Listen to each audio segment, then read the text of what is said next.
This is another commonly asked questions for P5 math. So the figure below is made up of four identical rectangles. So you will see there is one here, there is two here, there is three here, and there is four here.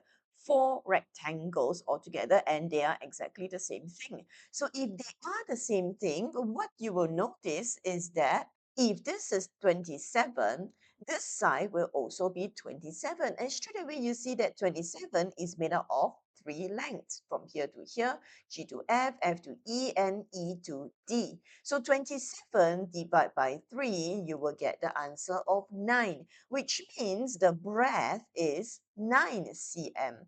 And if the breadth is 9 cm, B to C over here will also be 9.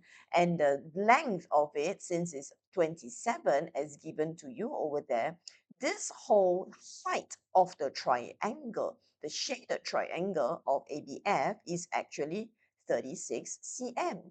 And so how to find the shaded triangle? It will be half times the base is 27 cm times 36 in order for you to get 486 centimeters square. Good luck to your exam.